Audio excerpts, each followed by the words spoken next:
This message is brought to you by this excellent church. We excel at reshaping people's values and reconciling men to God. You're about to hear Peace and Preach. Be blessed. Right. In the last four weeks, this is the fifth week, we've been doing something, and what we've been doing is to first of all explain the purpose of God, try to see a synopsis of the purpose of God, right? And then we'll now see TEC's purpose, because TEC's purpose cannot be separated from that purpose of God. So the whole idea of what we've been doing for the last 5 weeks is to see God's purpose and then to see what TEC's part in it is. Hallelujah.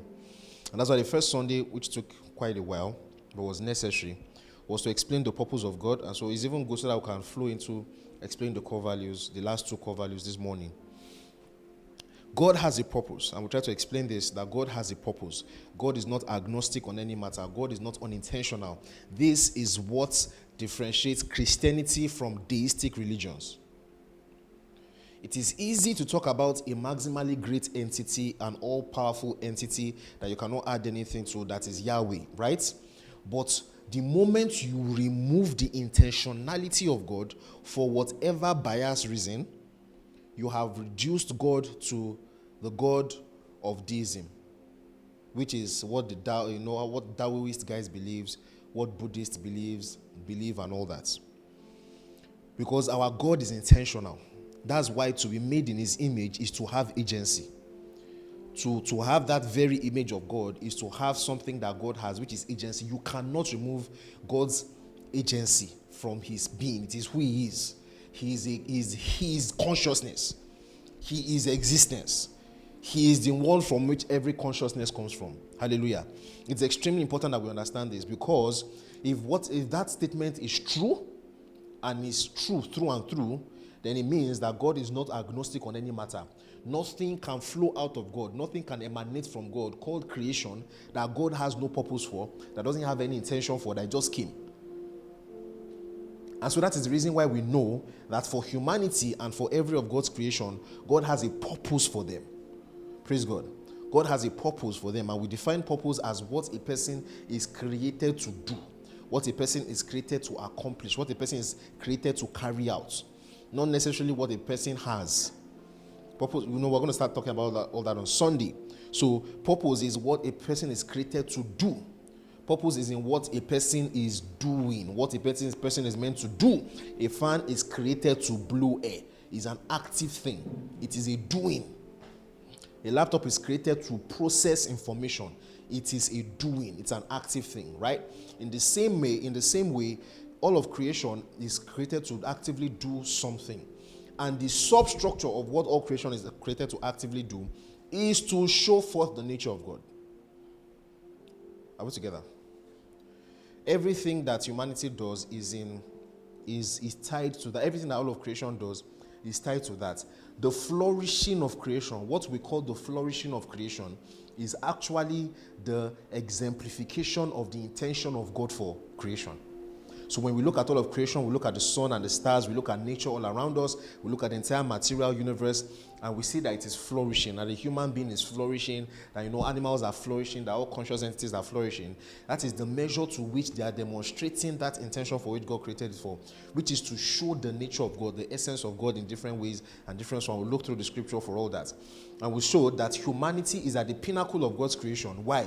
Because humanity is the one that can demonstrate the image of God and the nature of God in a way that no other creation can demonstrate. That's why Apostle Paul tells us in 1 Corinthians chapter 15 that there is a light of the sun, there is a light of the moon, there is a light of the candle.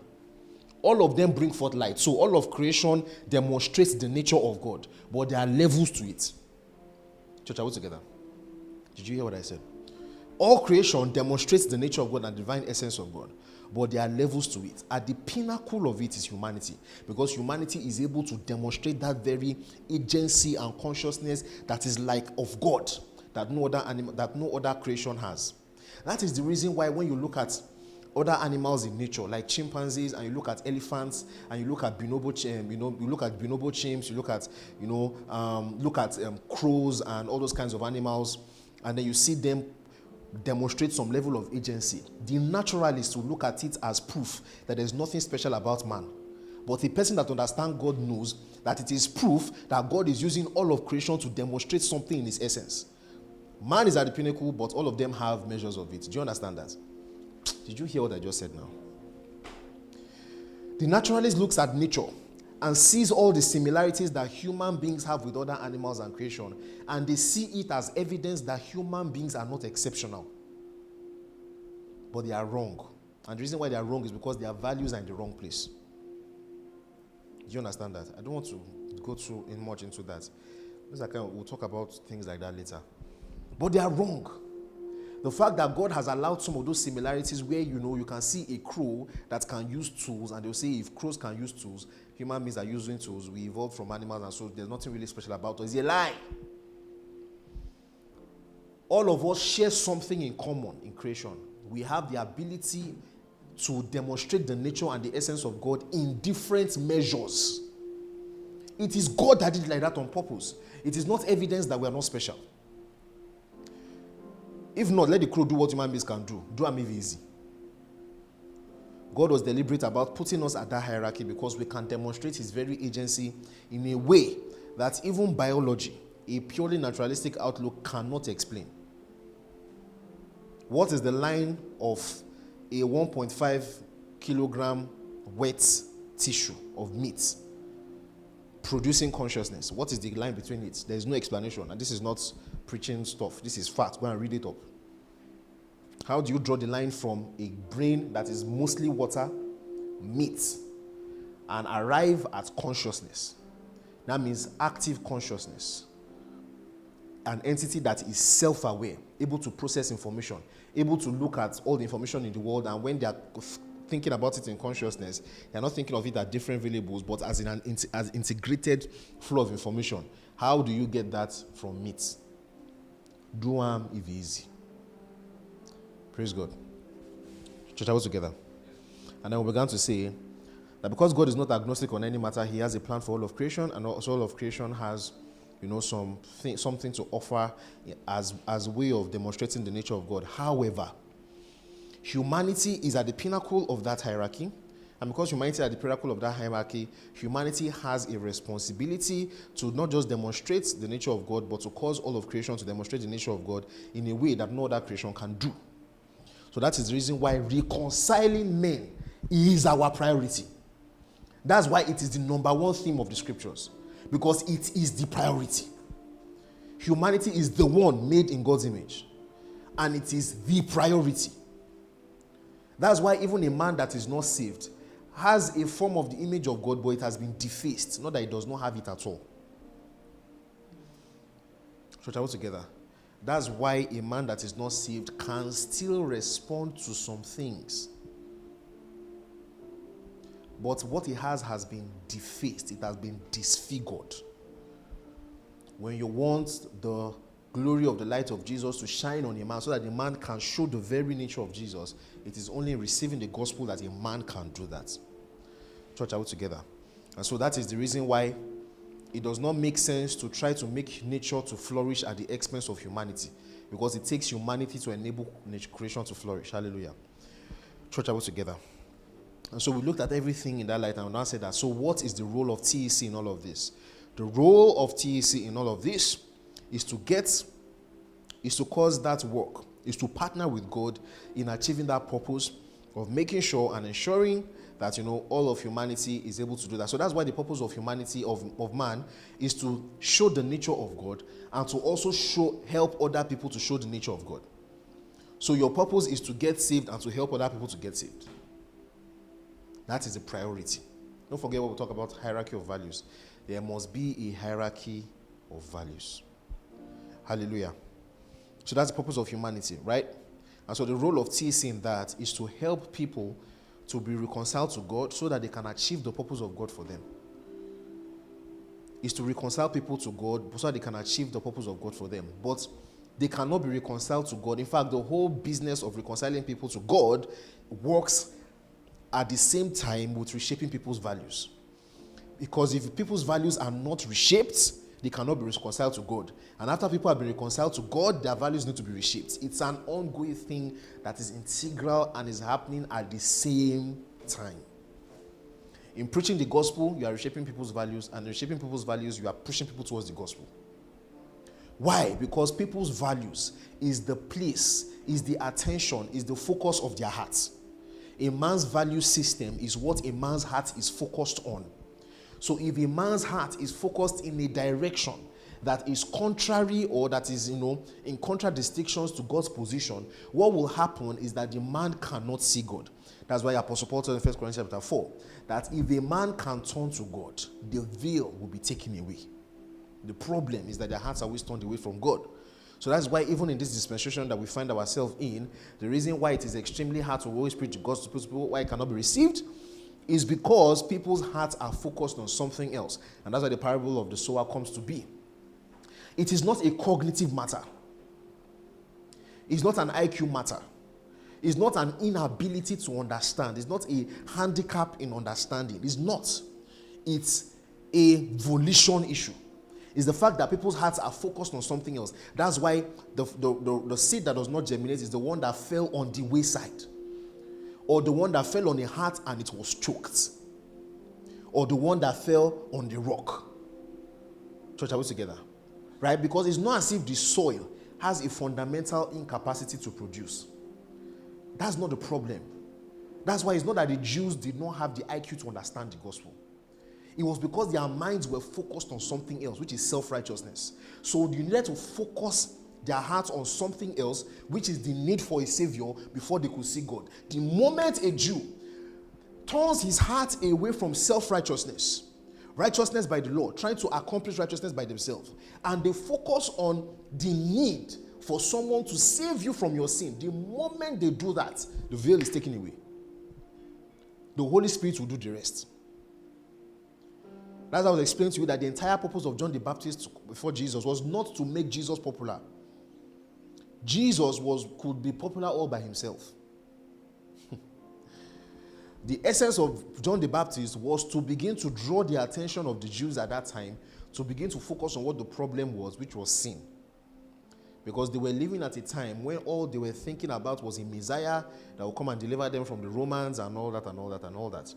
So someone came to show them that that is not the problem. The problem is sin. So that's why John the Baptist came ahead. So it was on that, framework that Jesus started his ministry. That's why John the Baptist felt like he had the moral authority to send to Jesus to ask him whether he's another person we should call for, or whether we should still wait for another person or we should keep looking. And Jesus, Jesus did. Jesus told the two disciples to wait, just wait. And then he healed people. Opened eyes, blind eyes, cast out demons and everything. Next, have you seen everything? Or you go back to John the Baptist and tell him that the eyes, people that are blind are seeing, and the deaf are walking. Don't be offended because of my clouds. Because Jesus could raise the clouds all by himself. And when they left, you know what Jesus said? Jesus now said, see that those guys that have gone. When John the Baptist was preaching to you people, what did you guys come out to see? Did you guys come to see a fine boy? No. He said, what you guys came to see? He said, you came to see somebody doing stuff. So he was talking to the people that had heard John the Baptist. Do you understand that? They were talking to people that had received of the ministry of John the Baptist. So the entire purpose of John the Baptist was to get their attention on sin, which was the problem. Church, are we together? And so that's why I try to break it down, even today.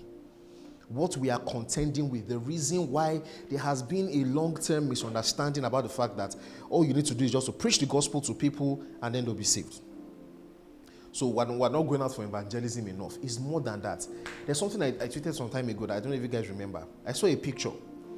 If you look at the map of Germany today, and you do statistics of atheists versus Christians in Germany today, it is divided along the concentration of Christianity and atheism. It is actually strongly correlated, is divided along the lines of where the Berlin Wall was built.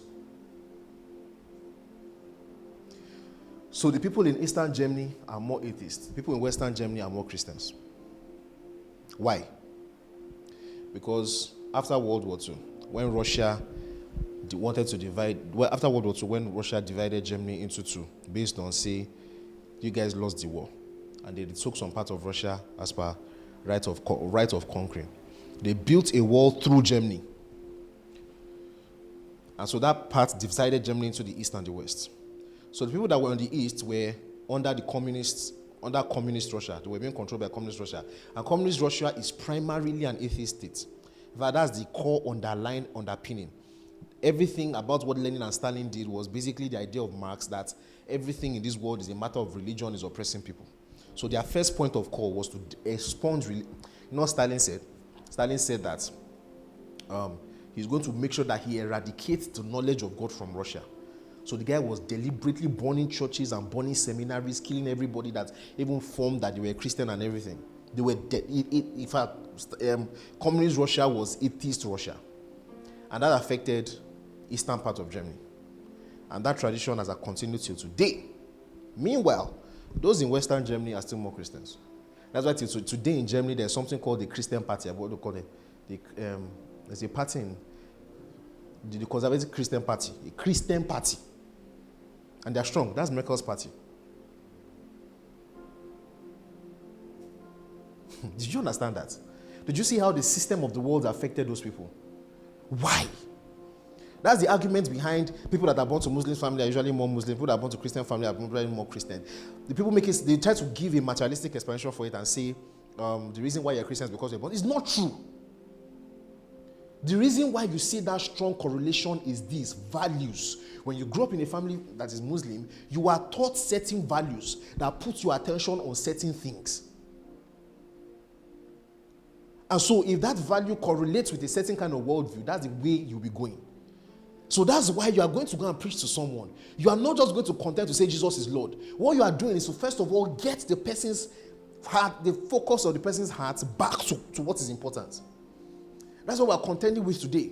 Many people are in the valley of apathy. I was telling my wife, I think I was telling guys also in that midweek service, right? That in this period that we are in now, we have, if there is a pictorial, example of how people are dispersed, people that have received the gospel, people that are actively against the gospel. If there was a way to imagine it in your mind, the example, and look at it, what you would find is that people that are saved are from here to here. People that are actively rebelling against the gospel are here to here. People that are apathetic, don't care, don't really care, are the ones that are like this. Because if you're going to get people, if you're going to reconcile people to God, which is God's priority, what you're going to contend with is a world where people are worshiping self-pleasure. You are contending with a world where people simply just don't think about the bigger things. That's the problem. They just don't think, they just don't care. Those are the things that you contend with. You have to reshape those value systems so that their hearts can turn towards God, and then they will now start asking. That is the reason why people, the way people got saved for the first time under Peter, they asked, what shall we do to be saved? If a man's heart can turn to God, the Holy Spirit will do the rest. That's when people begin to ask that question. That's what evangelism is. You are getting people to the point where they will ask, what shall we do to be saved? Did you understand what I just said now? Why? Because those guys came to Jerusalem for normal Ilea, and then Peter shows up and preaches one kind of message that scatters the entire world value system, and their eyes opened. And while all more, there's problem here. Then they asked, what shall we do to be saved? That's what reshaping value is. You get people's hearts to realize that you need something. Then they will ask, what shall we do to be saved? Someone who is addicted to self-pleasure, you will use the instrumentality of the knowledge I've received from scholarship, the gifts of the Spirit, the knowledge of God's word, to get them to the point where they will look at themselves and now say, these earthly pleasures don't pay. What can I do to get something deeper? Did you hear what I just said now?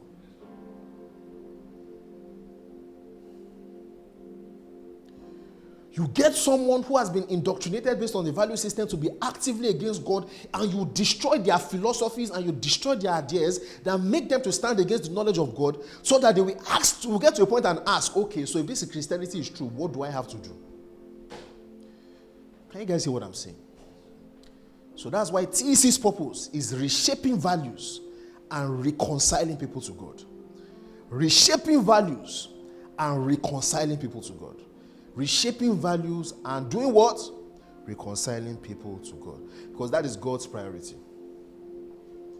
Hallelujah. So that is the reason why we have the kind of core values that we have. Our first core value is love. Love, because it's all about the people. The entire disposition of love is to get people to be better.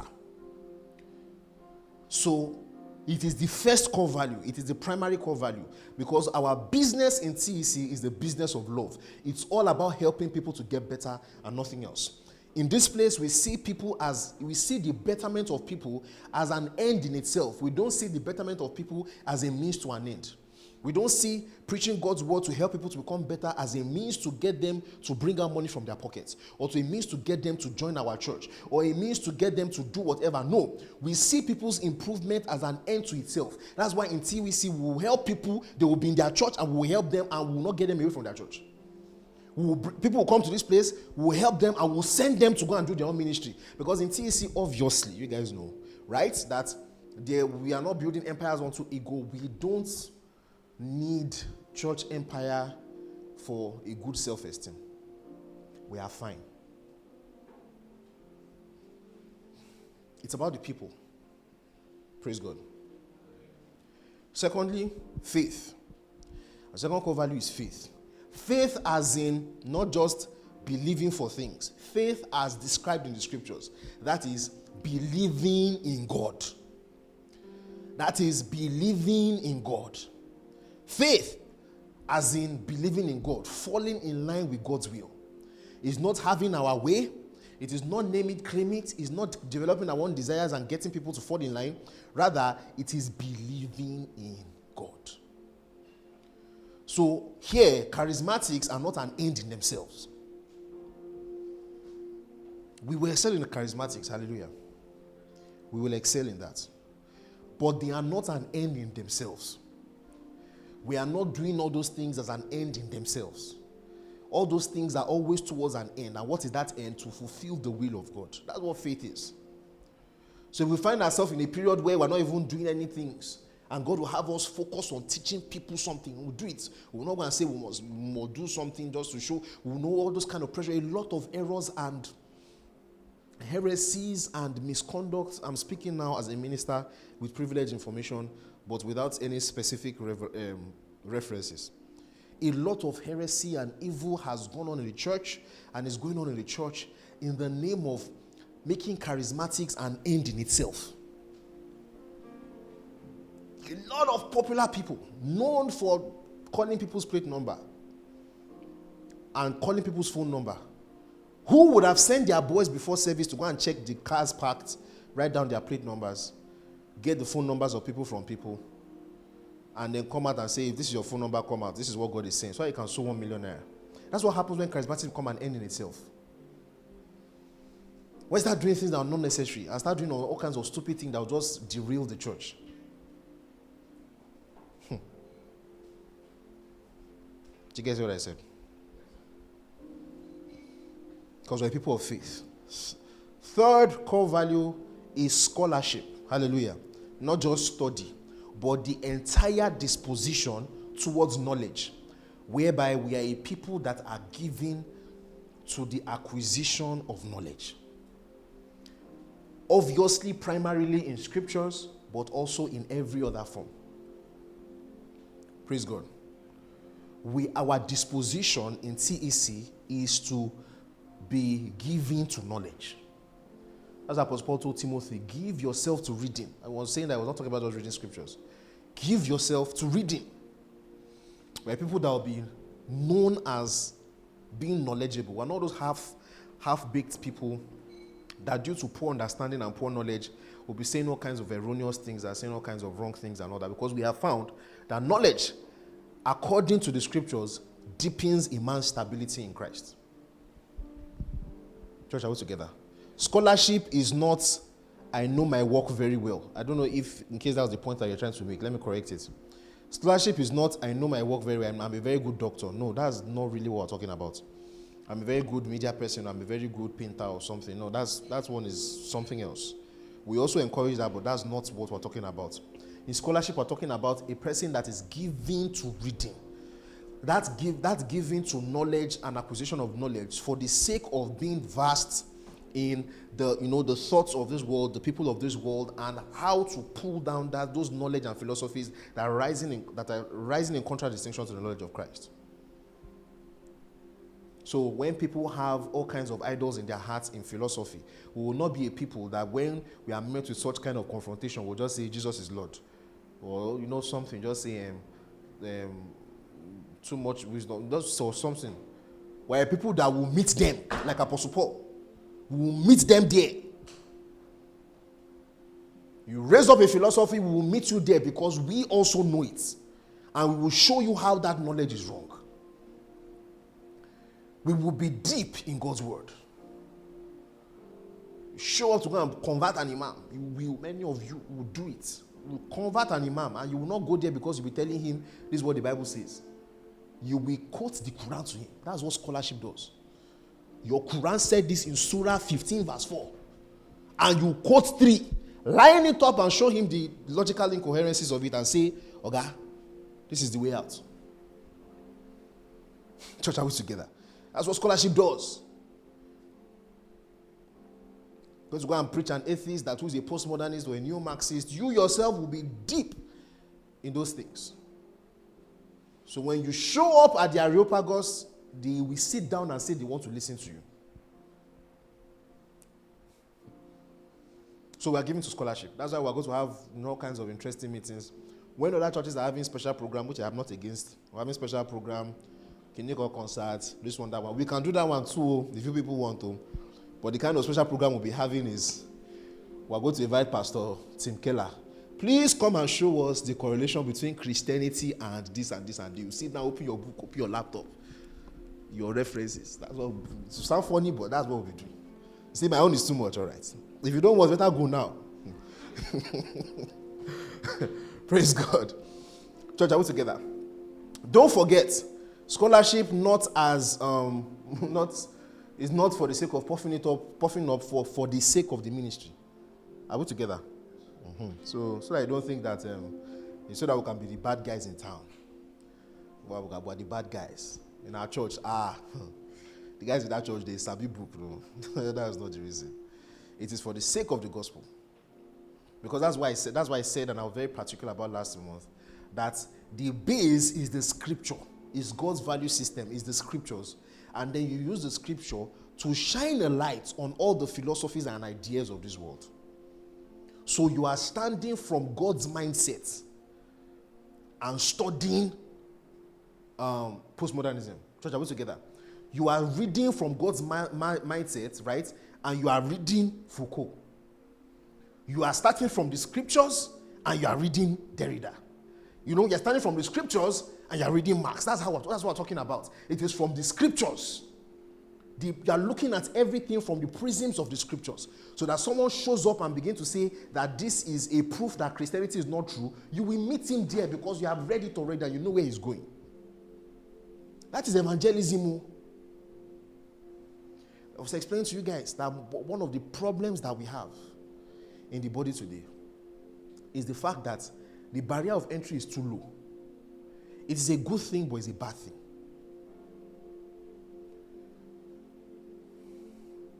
Look at the Jews. Not it takes for someone to call you a rabbi.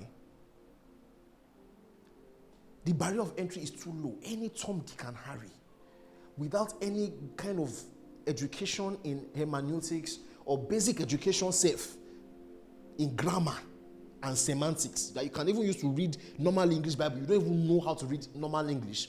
Wake up and say that he wants to start pastoring people, and because of he has manifested the gifts of the Spirit, people will start looking to such a person on education, on doctrine. The barrier is too low. That's why we have all these kind of things, all this kind of stuff. People say, my name is Linda, and the guy is communicating. You are laughing. It had to come out. The guy is teaching people and people are believing it. And we don't even know whether it's causing more problem than it's solving. Because even the people, what they are preaching to them, we don't even know whether they are really saved or not. Church, are we together? You think it's a coincidence that Apostle Paul excelled the way he did? He was the most trained of them. There is a correlation. There is a correlation between scholarship and effectiveness in ministry. Did you hear what I just said now? There is a strong positive correlation between scholarship and effectiveness in ministry. People who don't know anything and all they've ever done in their life is wake up and just read the Bible from their own perspective without studying what anybody has said, not reading any history of it and all that. It always shows. A lot of heresies and false doctrine are results of simple bad scholarship. The person does not understand English. The person does not understand basic semantics. Do you understand what I'm saying? A lot of things like that. A lot of stuff. Let me not go into all those things. So, we're strong on scholarship. Hallelujah. Now, the fourth core value, there are 5 core values. The fourth and the fifth, we're going to be talking about them today as we round up. The fourth core value is beauty. We are big on beauty. What does that mean? Let's read the Bible.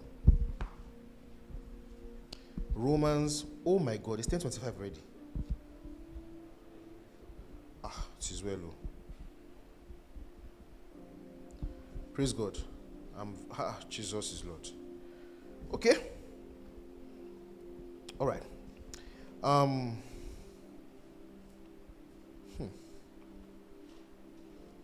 Romans chapter 1.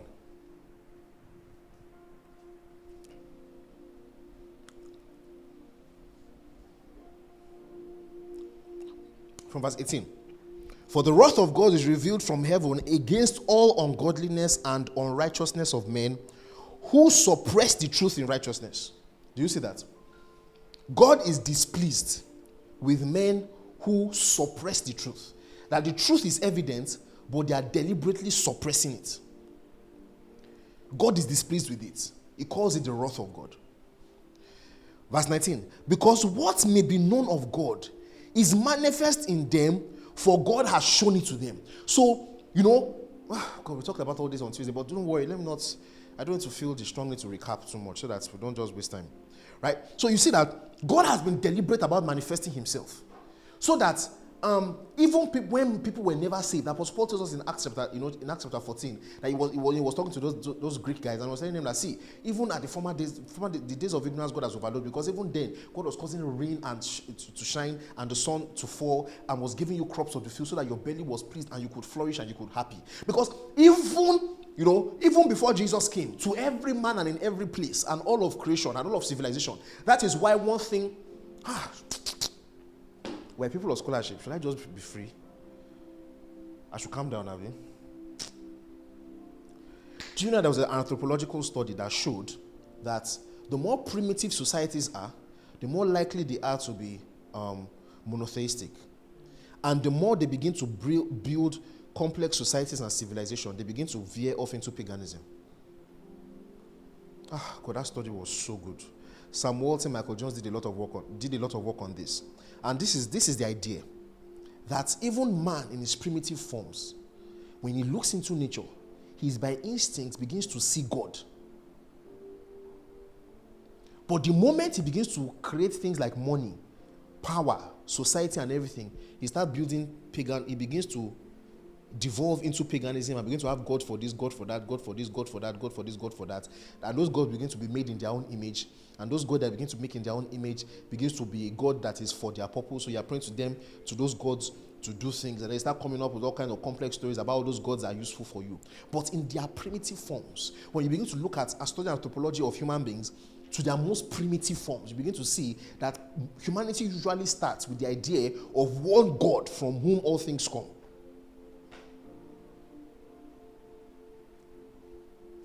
That's what Apostle Paul is explaining here. There is nobody like Apostle Paul in this world.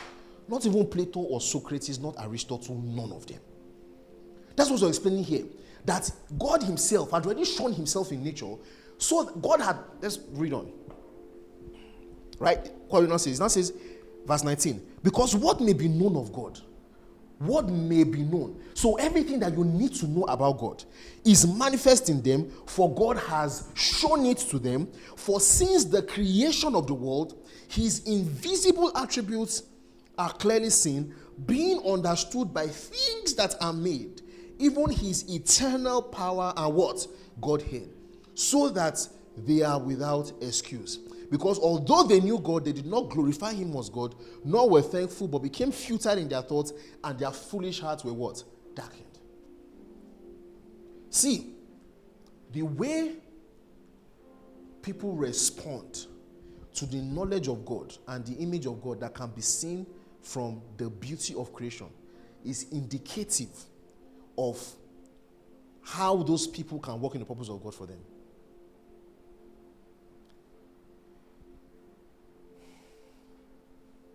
There is a beauty that emanates from all of creation. There is a beauty that emanates that is a testament to the intentionality of God.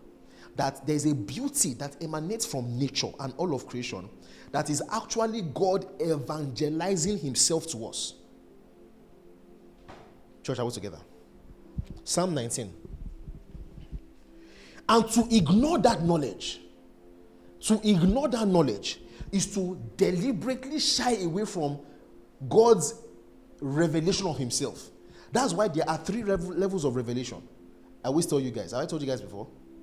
I've told you guys before, there are 3 levels of revelation. There is the general revelation of God in nature, just like we have read now. What may be known of God can be seen in nature. So it is general and everybody can see it and nobody can deny to it. However, there is a more specific and more detailed revelation of God in scripture. That's what they call specific revelation. So when you look into scriptures, you see a more detailed revelation of God. It's a higher order of revelation. And then there's a 3rd level of revelation, which is the existential, personal one, where God shows up to a man and you see him for yourself. Church, are we together? Psalm chapter 19.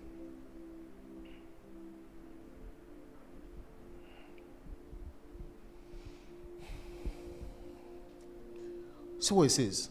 The heavens declare the glory of God, and the firmament shows his handiwork. Day unto day, it utters speech. That is, day unto day, the creation is speaking. And night unto night, it is communicating knowledge. There is no speech, nor language, where their voice is not heard.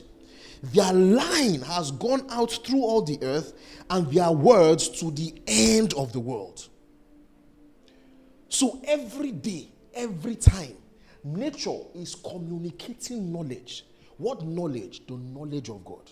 How does it communicate it? Through the beauty that emanates from nature and all of God's creation. So it is incumbent on us, we who have the nature of God, to harness the information, the knowledge of God that this creation is producing.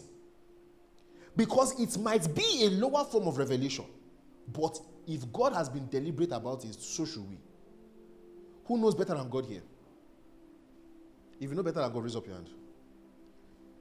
If God can be deliberate about communicating the knowledge of himself in creation, then we don't have a choice but to join God in appreciating that nation, that creation. That's why he said that their knowledge were darkened, because they saw it, but they turned their heart from it. There is a knowledge and there is a speech that emanates from creation on a daily basis. It is our job to harness that information, to appreciate that information, to cultivate that information. We must harness it. We must appreciate it. And that's why we are a people that are given to beauty. That's why there's an argument for God. There's a Kalam cosmological argument. There's a fine-tuning argument, and all these popular philosophical arguments for the nature of God. And there's one that Bishop Barron, developed, I think, from reading Thomas Aquinas. I know there's arguments from beauty. Beauty is proof that God exists.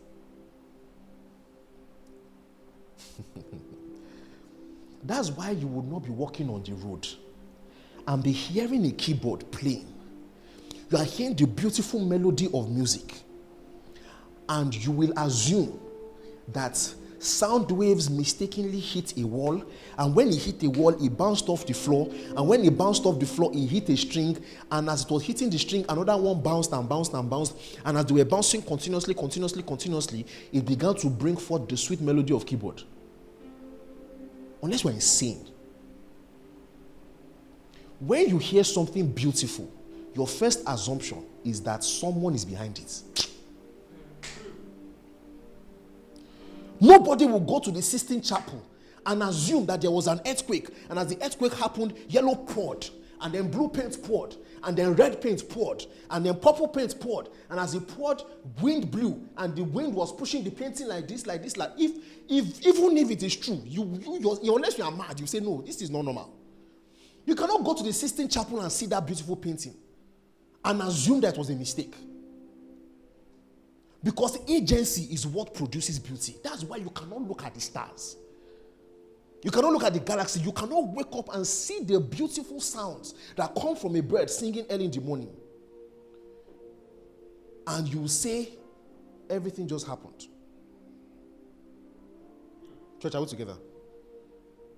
So, all the beauty in all of creation, in the arts, in music, in speech, in every form, wherever you see beauty, we appreciate it as the work of God. Please don't take, this is a deep statement.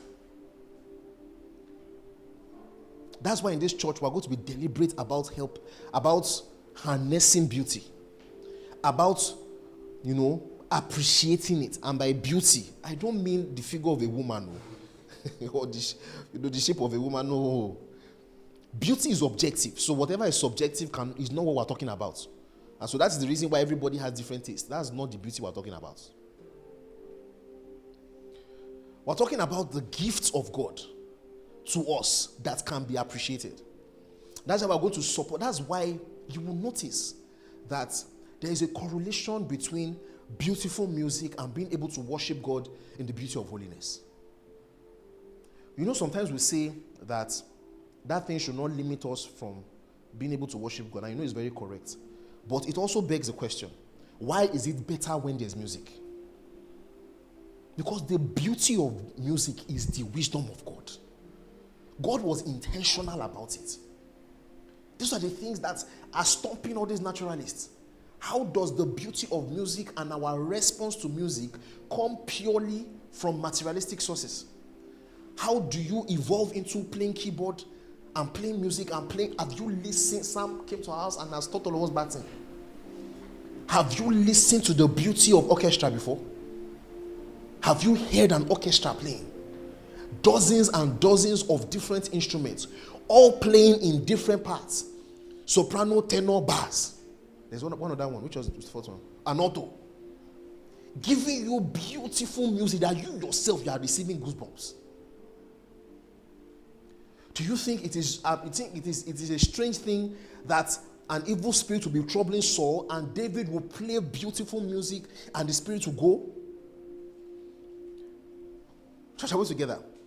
You think it is normal that a person can sit down and paint something that you look at it and it is telling you deep messages than what can be clearly seen? All those things are the works of God. And so we appreciate it. Church, are we together?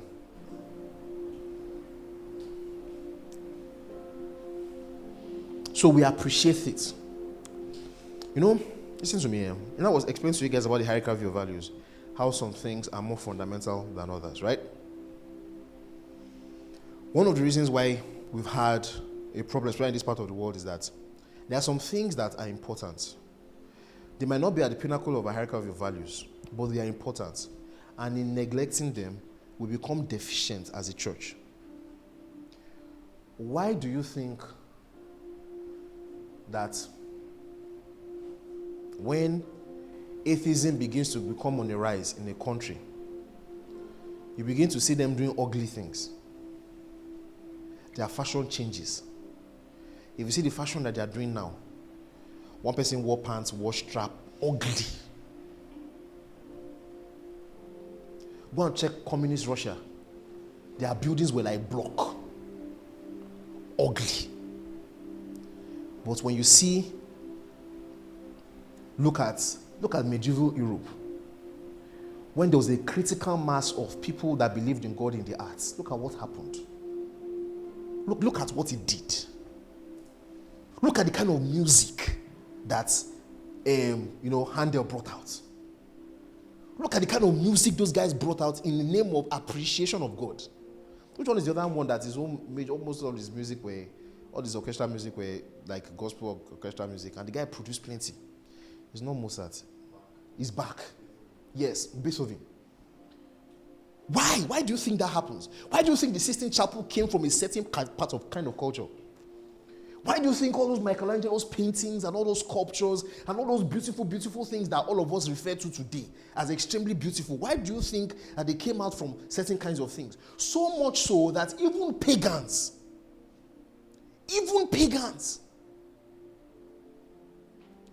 when there's a consciousness of the Creator, the eternal one who made all these things, an appreciation for the work of his hands, what it leads to is that instinctively, people also begin to create, in appreciation of beauty, of the work of God's hands, people also begin to create beautiful things. Church, are we together? So in the arts, in music, wherever we see, you can see the hand of God, we appreciate them. We appreciate them. That's why we're going to do things like, we're going to support good gospel music. Yes, we will. We'll support music. We'll support good music unto God. We'll support the arts. We'll support things that can, demonstrate the gospel, the nature of God. All the things that can show forth the nature of God, all those things that can show forth beauty. Objectively, we'll support them. We'll appreciate them and we'll support them. Church, are we together? We'll not be a place where we're going to separate the gospel, say, okay, we're people that are preaching the gospel, but all those other things don't matter. They do matter. If God was deliberate about it, then we should be also. If God is deliberate about it, then we should be also. Church, are we together? That's why we're not going to do things anyhow. When God is deliberate about something, the thing emanates as beautiful. Did you hear what I just said now? When God does something, the thing emanates as beautiful. So that means also, we have a standard. Just like God. Beauty is proof of agency. Beauty is the proof that someone was deliberately doing this thing, because beauty does not come out. That's why beauty is strongly correlated with order. When things are in order, we call them beautiful. When things are haphazard, all over the place and dirty, you know that no agency has been involved there. Because whenever you see chaos, whenever you see things are upside down, it's a proof that no agency has been there. The moment an intentional entity enters that place and begins to work there, he begins to put everything in what? Order. Did you understand what I just said now? In the same way, we who have the nature of God, it is incumbent of God to demonstrate that faculty that God has given us, to put things in order. That's why we won't do things anyhow. Even in the way we set up, we won't do things anyhow. If God did not create us funny, that day unto day uttereth the beauty of God, shows for the knowledge and the glory of God, why would we just do things anyhow?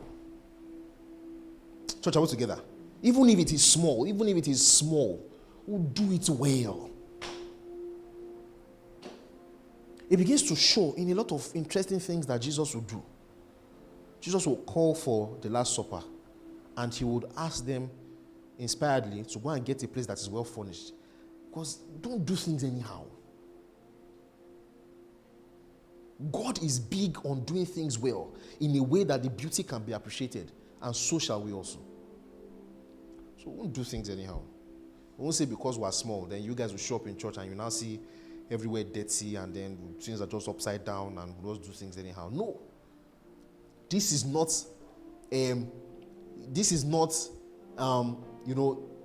trying to impress people. This is not the use of material resources to show off. This is not it. This is not it.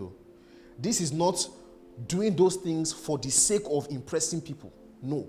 This is we demonstrating the same faculty that God has, that He has given us. This is we demonstrating who we are. We do things well. If all we have is one room where whatever it is we are doing, if we want to release a piece of music, a piece of a song and all that, and all we have is so thing, whatever it is we are doing, we'll do it well. If all we have is one room, we will not say because of that the walls will be dirty, we will not do things anyhow and all that, we will not do things anyhow. No. Whatever it is we have, no matter how little, we must demonstrate beauty from it. Church, all together. And finally, purity. Purity.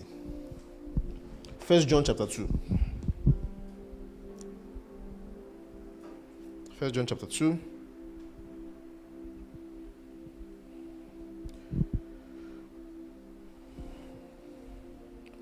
And this one is especially important to me. This one is especially important to me. 1 John chapter 2, verse 15.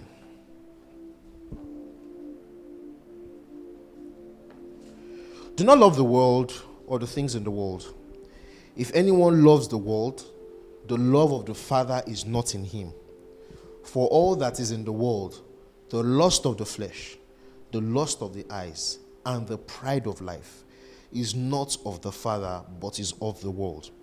And the world is passing away, and the lust of it. But he who does the will of God abides forever. We are a church that is pure. And by pure, I know that your first instinct is sexual purity. What is more than that? It's way more than that. We are a people that consecrate ourselves unto the Father in our conduct. Our conduct is consecrated unto the Father. It is of the Father and not of this world. There is no place for the things of this world in our conduct. And what are the things of this world? Number one, the lust of the flesh.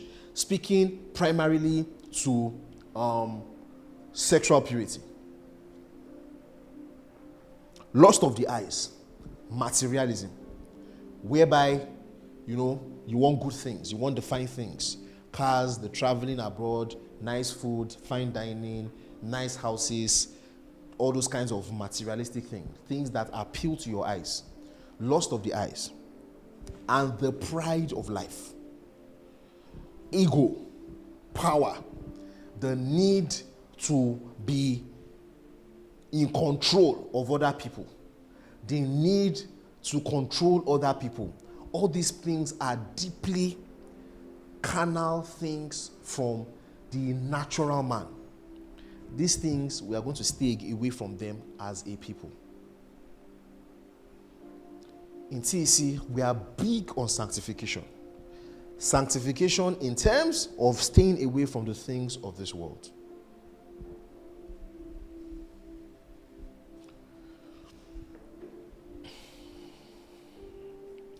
Because most times, most ministries actually send to their generation. And because we as a ministry, we are starting a phase where most of us are young and everything. In this church, purity is not until you have committed fornication.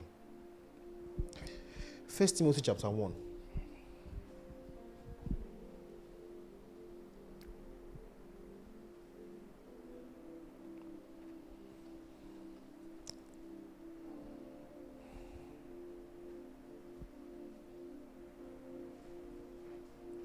Verse 5 says, now the purpose of the commandments is love from a pure heart, from a good conscience, and from sincere faith.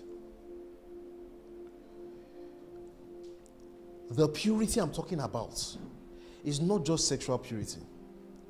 It's the fact that your heart must be pure towards everybody. Apostle Paul is telling Timothy here that the essence of the law is to make people to start having a pure heart. In this church, we're going to have a pure heart towards each other. We're going to have a clean mind towards each other. We're going to be pure towards each other. That's why I was beginning to say that we're a church of young people, so it's not even a matter of until you have committed sexual fornication.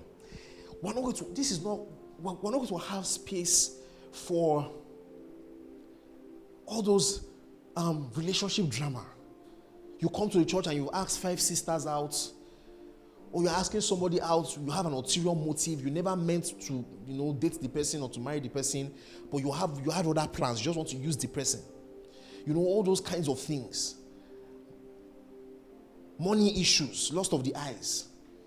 Where you are doing things so that you can make money or try to find a way to cut. Our minds must be pure towards each other. There will be no scheming. Pride of life. In this church, there will be no competition. There will be no drama. I am willing to close everything down and everybody will go home. The day drama becomes an issue, in this place there will be no drama. You offend someone, just tell the person and sort it out. If the person did not agree that you offended them, report to someone else, let another person be a witness, let the person judge between you two. There will be no place for you are going to go and talk at someone's back and then someone else now said you said something and then you are now fighting and all this kind of. There will be no place for that. The day drama, see, it is the one thing. If something happens that by mistake, it will not happen, and a leader in the church goes and impregnates someone or gets pregnant outside of marriage, we will shout at you and we'll make sure that everything is fine.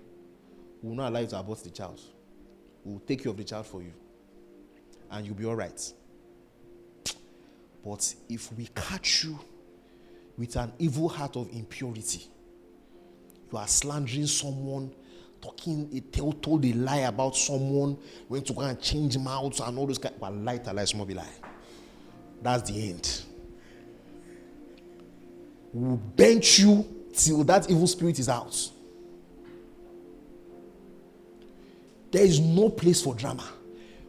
See, a family cannot do without drama, like we said yesterday. There is no way that the family will not have drama, right? But see, if something happens, someone offends you, you will call the person and you will settle it. In this church, if you want to tell me something about somebody, come with the person. Don't come alone. If you cannot come with the person to tell me what the person has done, don't come. If the person is not around and the person is in another place and you must report, as you are coming to me, put the person on voice call. Or tell me to be texting the person to confirm from the person as you said it there. I hope you understand what I'm saying. That's what I mean by, see, the essence of the law is love from a pure heart. That's the purity. That's where fornication comes from. That is where fornication comes from. The willingness to take the privilege of maximum intimacy from a person without the corresponding commitment to the person. That's why walking in love actually constrains you. That's why the love of Christ actually constrains us. When you love a sister or you love a brother and you understand that there are certain privileges, this person's nakedness is not just for anybody. It's for the person that has committed to protect their nakedness. That I am with you in this matter is ride or die. And that commitment is not a commitment that you can lie to someone in secret. It's a commitment that you should be willing to tell everybody about. That's what marriage is. When you have committed to someone in that point, that's when you can have the privilege of getting intimate to a person. See, a man is spirit, soul, and body. A person's body is them. In this church, we know we don't believe in a man is a spirit that has a soul and lives there. Yeah, we believe in that, but the idea that your body is so much different from your spirit is a lie. Oh. A person's body is precious. You have no right of access to it except you have committed to them. That is a privilege that is meant for one person.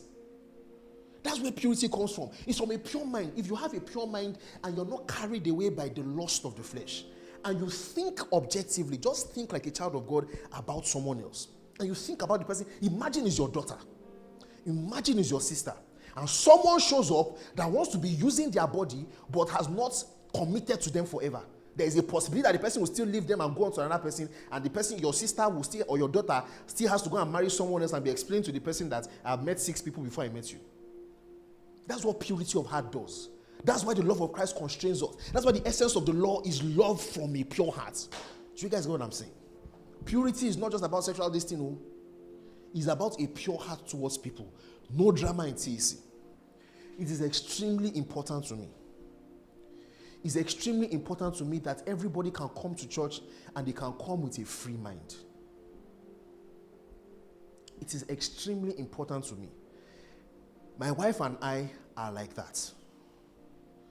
It is extremely important that if someone has offended you, you thrash it out and don't allow it to fester and cause a problem. So that is why in TEC we will be big on uncomfortable discussions. Painful discussions. We will have it if it must clear the issue. You know that fear of being disagreeable that leads to more resentment. We are going to kill that temperament in this church. That temperament will be very low. You say, I just didn't want to talk, so I do not cause something's wrong with you. I just didn't want to talk because I don't want to. You will say it. You must say it. Because the way these things work is that when you don't air them, they build up in your heart. It corrupts your heart and it creates a kind of prism by which you view the person and everything about the person. So when the person is talking to you next time, you are not looking to them from a pure heart of this person is just being pure. What you are looking at, you are looking at them through the prism of this person has offended me and has the tendency to harm me. So what the person is saying is distorted. What the person is doing is distorted. The person says, leave me, Joe. You have seen it as she's saying I should get out forever and ever. When really what she's just saying is I'm not in the mood. That's what resentment does. It distorts communication. It distorts perception. That's why it's a poison that kills people. Because what it's doing is that it's affecting you, it's affecting the way you see things. See, in this church, it will not happen. Everybody here knows me, and that's how I am. If something is not going fine, we say it and we get it over with.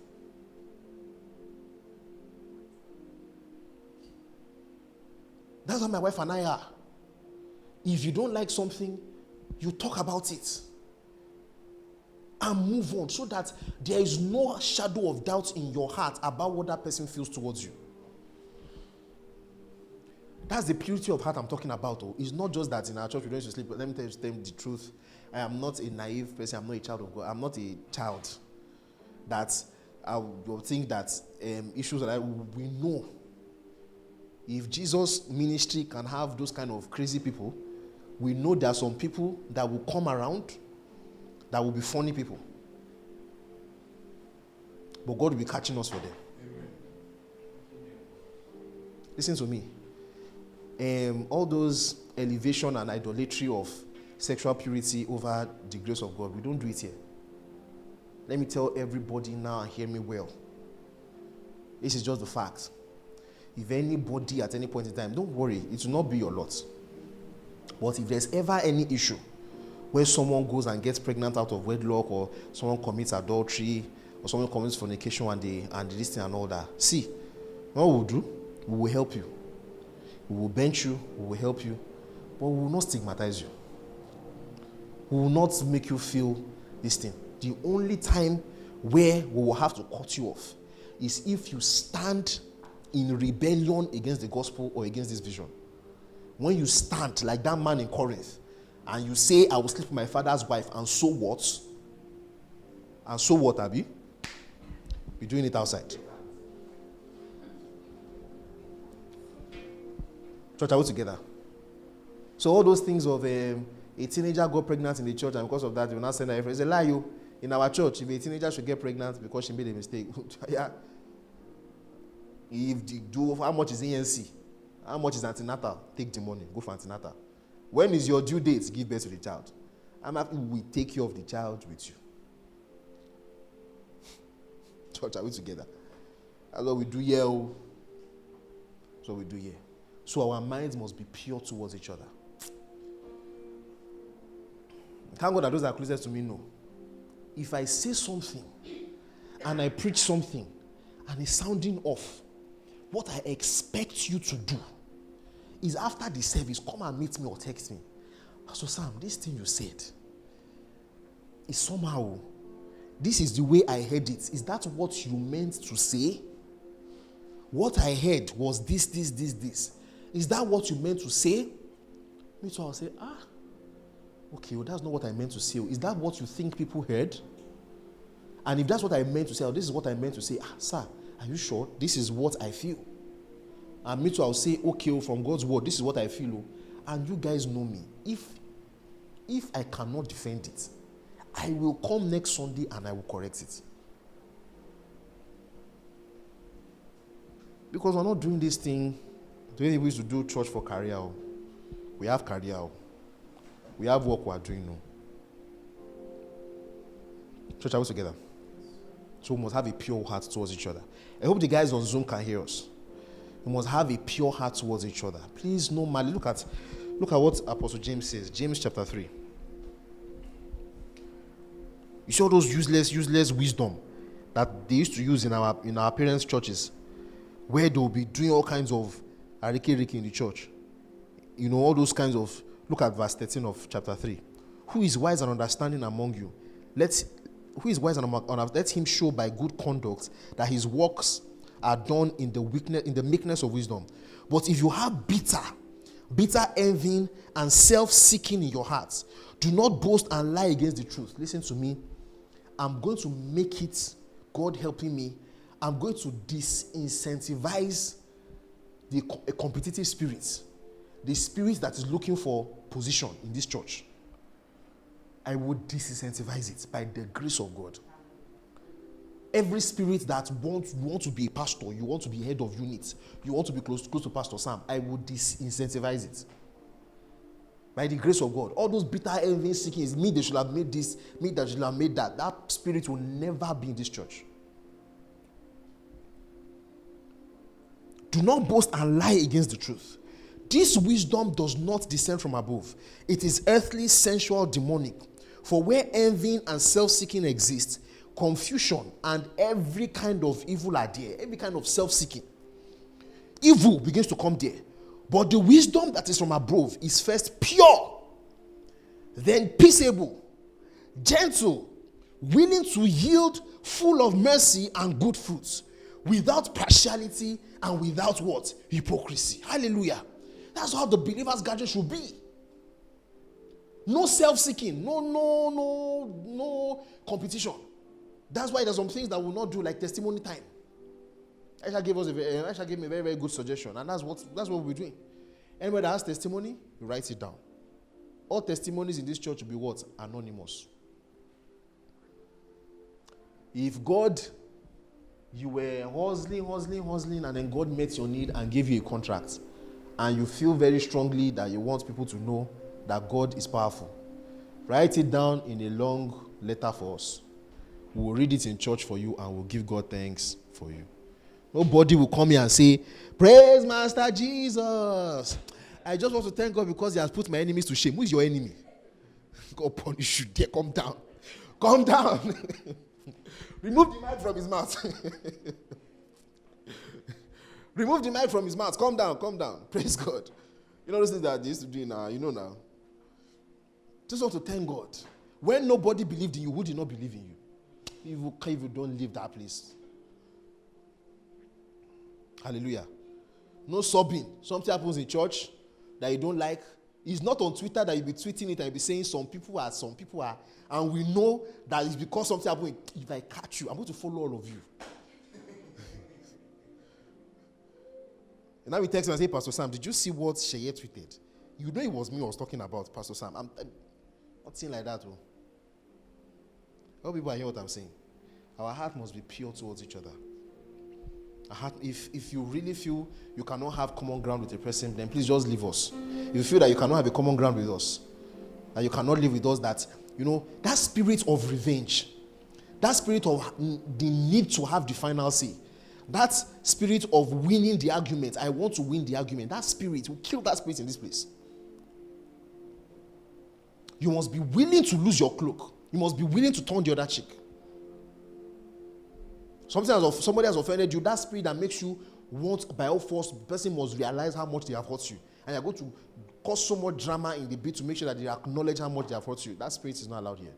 Our spirit must be pure towards each other. Must be pure towards each other.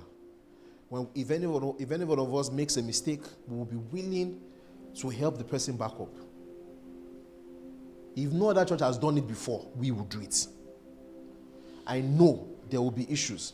There will be some unreasonable people that will come, and they will try to, do. And sometimes even people in the church say, sometimes the spirit of unreasonableness can just want to rise up in you. The Lord will help us. As it's rising up, we'll be killing it. As it's rising up, we'll be killing. I want us to be a place that once you step into the door, you can be yourself. You are not afraid that someone will use something against you, use any knowledge against you to harm you, or you can be yourself. It is in that atmosphere that the power of God is actually very strong. Word of knowledge will be easy. Word of wisdom will just be flowing anyhow. Gift of healing will just be flowing. That's what will happen. Anyhow, you'll just be seeing things for people. Just be seeing things for people. It's in that kind of atmosphere that someone will pick it up in the middle of the night that something is wrong and start praying and just call you, and then you just say, my daughter just started coughing. Those kind of things, those kind of beautiful things that make the gathering of the saints to be what it is. That's that kind of atmosphere that it is. If we cannot have a church like that, I will see it as failure of everything we've done. Because it's about the people. It is not hard to gather a crowd. It's not hard. If we want to start gathering goats and ram, how did Mama Adeboye tell Pastor Adeboye? He said, that's what she told him. The time that they have your pastor, she not told him, say, Jaria, that means that you have packed goats and sheep together in your church. If you want to do church where you can carry the goat and the sheep together, you want to carry Magutan, it's very easy. It's not easy. It's just to be preaching rubbish and be doing rubbish, all kinds of things. It's not hard. But that's not what we'll do. Hallelujah. Praise Jesus. All right, so I'm done. The truth is that everything that we've said is not everything there has to say, but the things which shall continue to unravel as time goes on. Praise God. So let's bow our heads and let's pray in the Holy Ghost.